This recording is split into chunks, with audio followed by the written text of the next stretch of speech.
What's your message as a Coutts Blockade supporter to the Freedom Convoy supporters in Ottawa? Keep going, don't let up.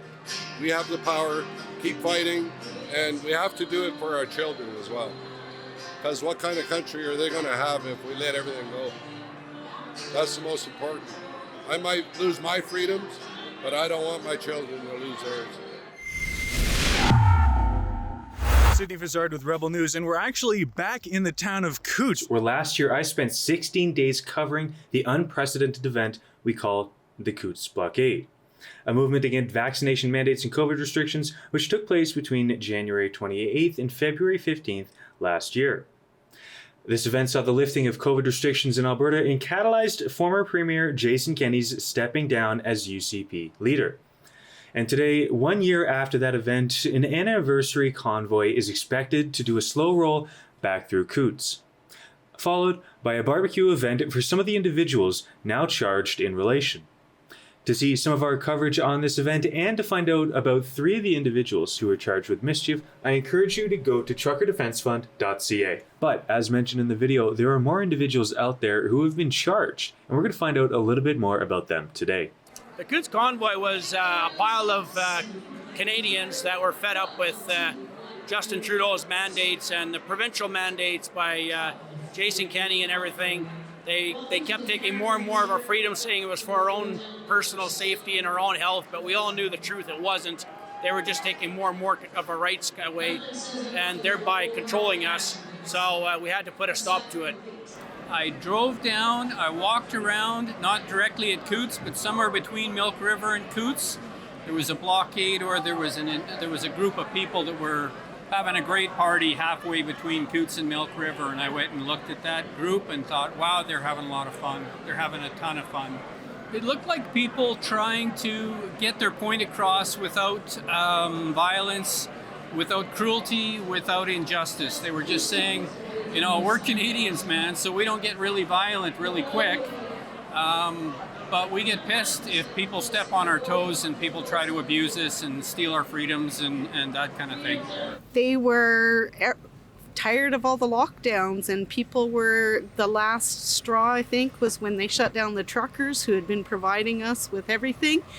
And that's when people just said that was enough.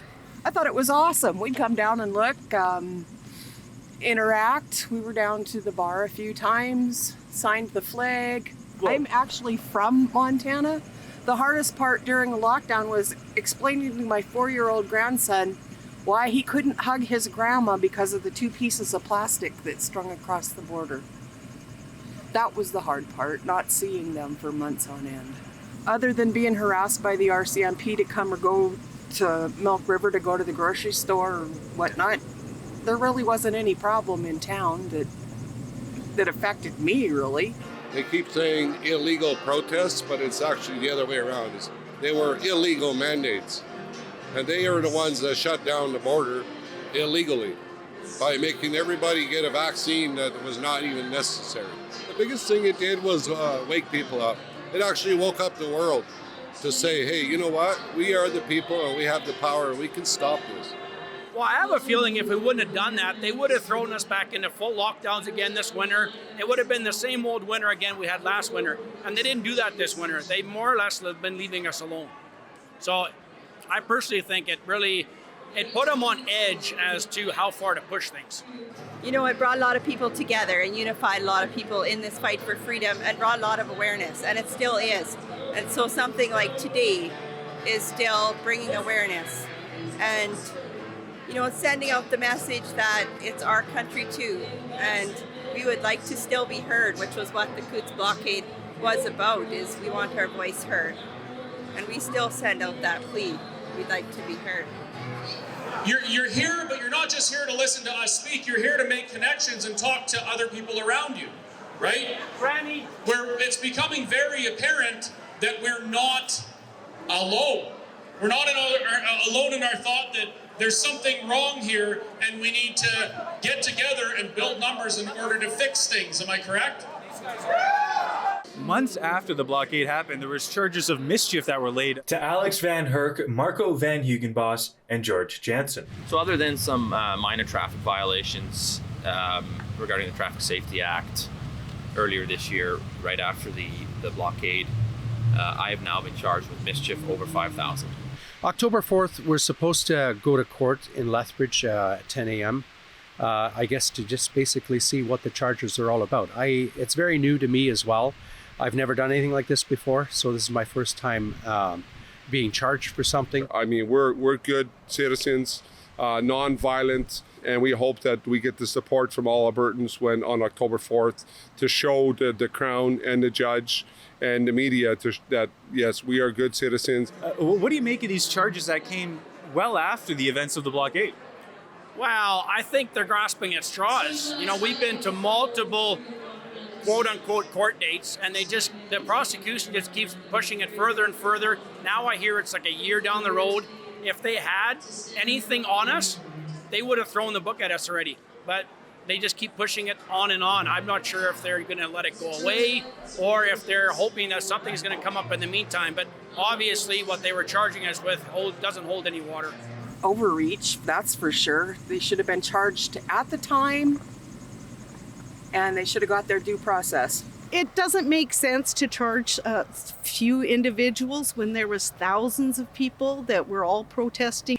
To charge just them and not everybody doesn't make a lot of sense. Well, it's like typical justice. They got to build a case, so they got to dig in people's garbage and find everything they can. Trudeau is looking for a hanging, and they're just desperate to see what they can find. I can't even begin to fathom the mental mechanisms of what goes on in the mind of government. I think they're making it up as they go along, and they make mistakes, big mistakes. What should the government's response be to events like this? To watch, observe, and stay out of it. Have they been listening? No, obviously not. We got a helicopter in the air, and they moved barricades down by the port here the other day. It's just too much. It's ridiculous. They said they were going to be peaceful. They said they were peaceful last year, and they were. It's crazy. It's necessary for them to put on that show and spend the money and dominate people and keep them under control. I think it's a bit of overkill, but I do have understanding that they're afraid of it happening again and not wanting the borders stopped, but there definitely is a little more than anybody would expect. So a search warrant was conducted last night it was approximately midnight, 12:30, where 3 trailers associated to a group that had arrived separate to the original protesters, but ended up being a part of this whole situation. And this group, we conducted a search warrant into 3 trailers associated to them, resulting in the seizure of weapons, firearms, ammunition, as well as body-worn armor that would normally be a police issue. And these people were taken into custody. These 4 men thank you from the bottom of their hearts.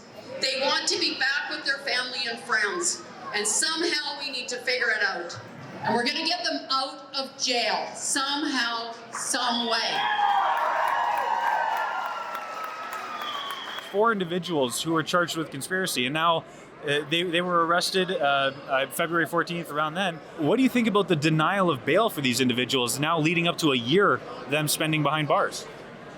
I think it's incredibly sad to think that the country I know and love has become like an East German dictatorship, a gulag, a complete lack of freedoms. It's there's control freaks in charge of the systems, and they really don't care about Canada, but they do have control, and that's what they care about. Whether they were right or wrong, they should either be tried if they're going to be held or be released until the trial happens. It's unjust. Our justice system is broken, in my opinion, and I feel like they're being held there for a reason that we would like to know what that is and why. I think they're there on our behalf. I think they're held there, in my opinion, as the scapegoat, as trying to tell us all to back off and not fight for freedom and let them do what they want to do. It's very interesting that they're denied bail, obviously, if they weren't denied bail, then they could be out with their families and they could live a normal life until actual charges were thrown against them and they were actually charged. But now, while they're being held in jail without bail, it's interesting, what our justice system is doing. Everybody in Canada has a right to a fair and speedy trial, and of course that costs lots of money for lawyers. So we're here to celebrate freedom and have a fundraiser, get those 4 guys back with their families and their children. What's your message as a Coutts Blockade supporter to the Freedom Convoy supporters in Ottawa? Keep going, don't let up. We have the power, keep fighting, and we have to do it for our children as well. Because what kind of country are they going to have if we let everything go? That's the most important. I might lose my freedoms, but I don't want my children to lose theirs. Unless you want Alex, Marco, and George to spend 10 years behind bars for their alleged involvement in a peaceful demonstration that tens of thousands of people partook in, well, you've got to go to truckerdefensefund.ca. Help Williamson Law fight for these guys in court so that they don't have to face the maximum penalty of 10 years in prison, again, for their alleged involvement in a peaceful demonstration.